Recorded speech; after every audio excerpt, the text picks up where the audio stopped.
Hey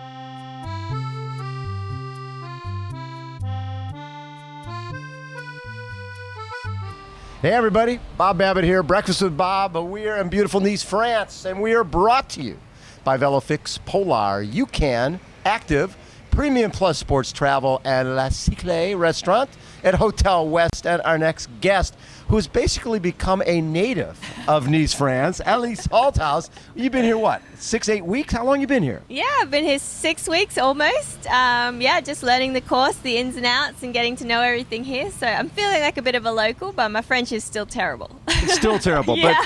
but it sort of surprised me. This is the World Championship. Yep. And you'd figure that people, being such an important race, that people would be here for 3 weeks or a month leading into it.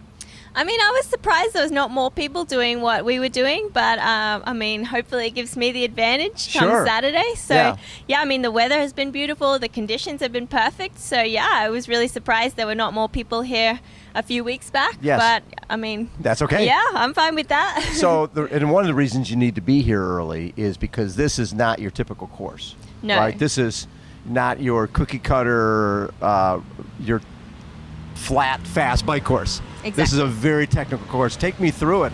It's some good climbing, Yeah. some big grades, and Yeah. then some long descents. Yeah, so we've got probably 10K flat out to the first section of climbing with some rolling. There's 4 big rollers that probably 12% average grade, and then you hit the Col d'Avance, which everybody's been talking about. Yes.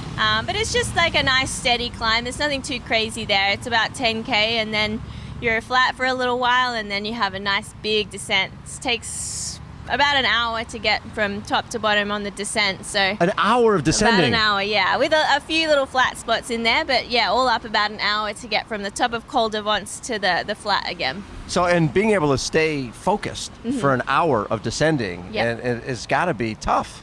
Yeah, I mean, you've got to be on the ball the whole time. It's Yeah. one of those descents where there's a lot of switchbacks, a lot of turns, potholes, speed humps. So you've got to really be switched on. So I've been doing a lot of practice on the descent. I've been driven to the top multiple times just to descend down. Yes. So yeah, it's one of those descents that I really wanted to get to know, and that's why we came out so early. A couple years ago, we were at Island House. Yes. And it was a big breakthrough race for you. You Yes. did really, really well.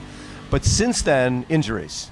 Yes, I've been plagued with an injury since 2016 to pretty much last year, but we've been good since last year, touch wood. So, Yes. yes, I've been injury-free for about a year now.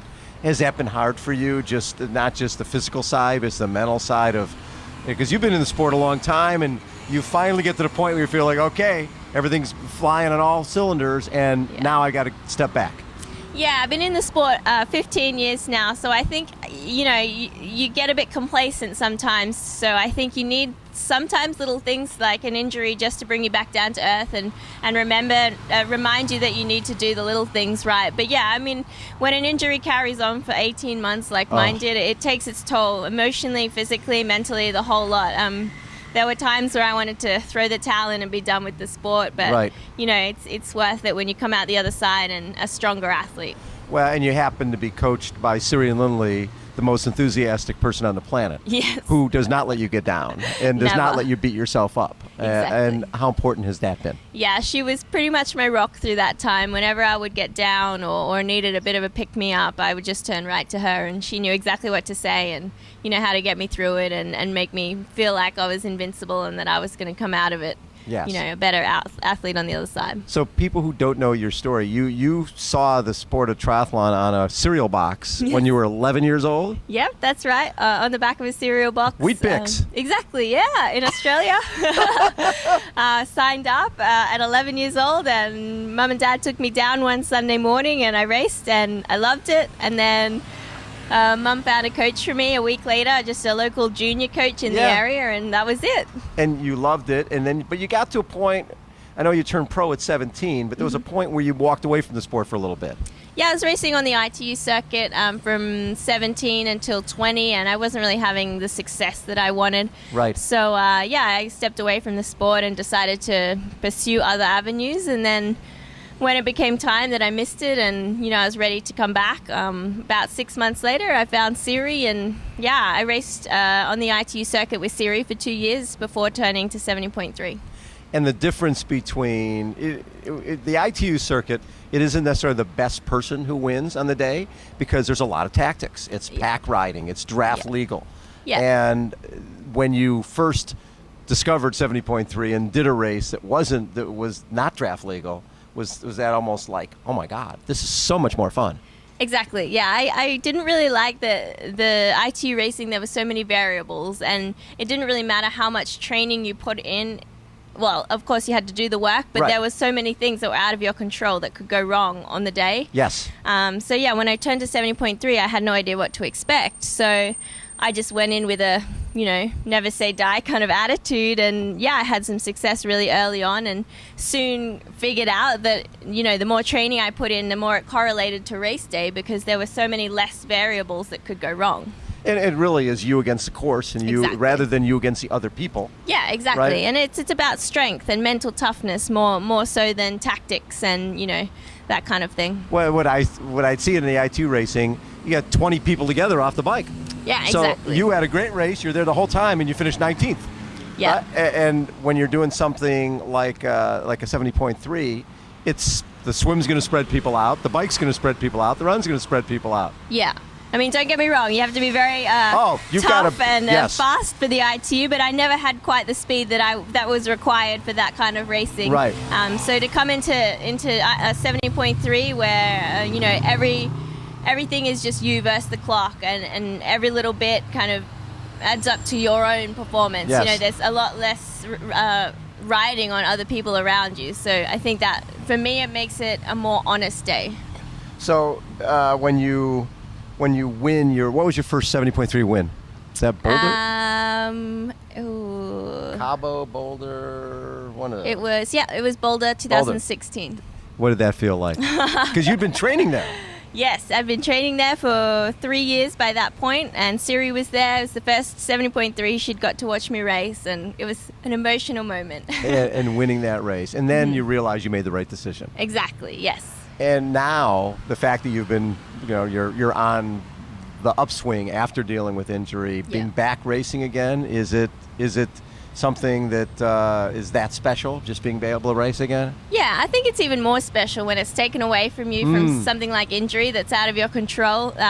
When you get the opportunity to be back, you don't take it for granted, and it's you're just grateful for the opportunity to be on the start line again. Right. So I think it's really special, yeah. So when you spend 6 weeks here, obviously the goal is to have the best race you can have. Yep.